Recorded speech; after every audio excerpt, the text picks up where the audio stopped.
Okay, so this is going to be the last part of the lecture for chapter 14. So this is just going to be conceptual here. So heat is going to travel several different ways, or it can travel in three major ways. The first one is, let's see. So, well, you can see here from the pot, the hand touches the pot and the hand's going to get burnt. So what happens here is that the hand comes in.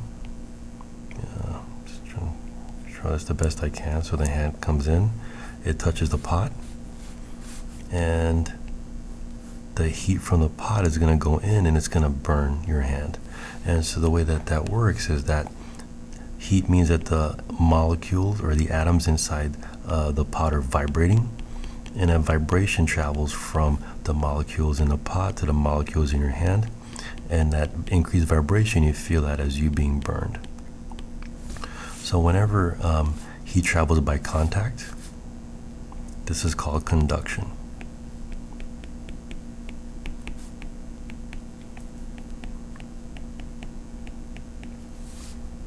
Okay, so I'm just going to erase this now.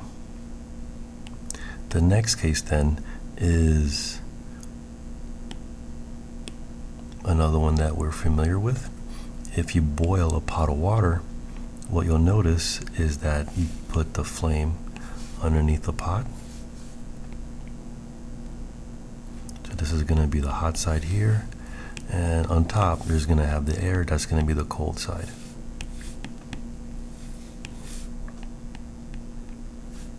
And you have the water in there. So what you'll notice is that the bubbles start off at the bottom, so the bubbles are hot, and the bubbles rise. And as they rise, they move away from the heat source, and they're going to cool down. And as they cool down, they're going to sink.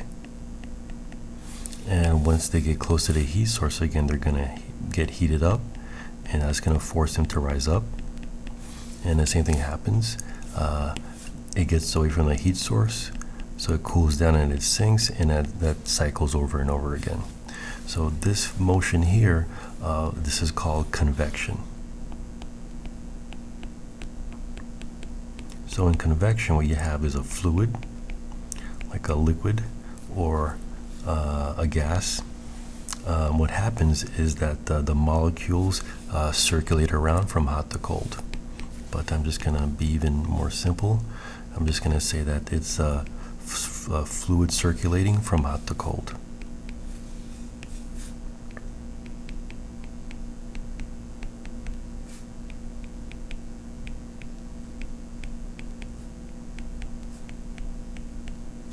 Okay. And so the next one is going to be, I'm going to give an example here. So let's say that you're standing in front of a window,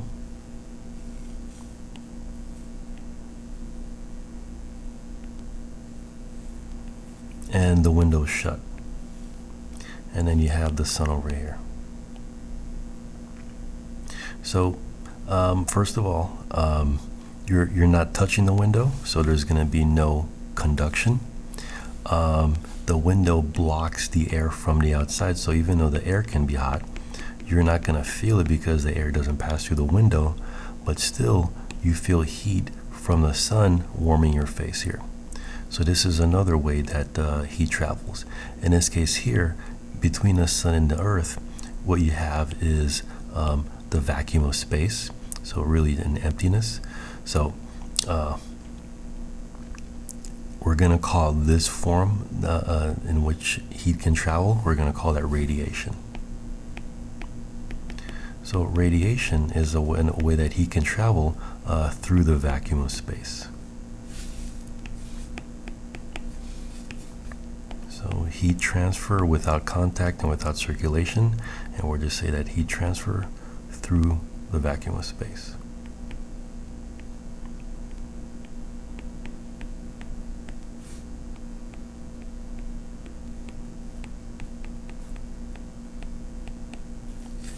Okay.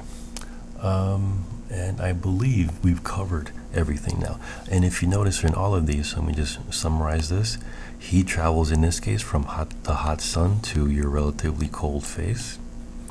In convection, heat travels from the hot pot up to the cold upper regions. And when you touch the pot, heat travels from the hot pot into your hand. So again, heat always travels from hot to cold. So this completes the lecture for the chapter 14. Here we're going to try to understand convection. So what we'll do is so here you have a container with some water, and you're looking at the water molecules here. So let's see what happens when you turn on a burner. So if you notice, the water molecules, they heat up and they rise. And after they rise, they reach the surface, and then they cool back down, and then they cycle back around. And once they move back to the heat source, they rise again. And as they rise to the surface, they cool down. And as they cool down, they sink. And then when they sink, they return to the heat source, get heated up again, and they rise. And that cycle of rising fluid,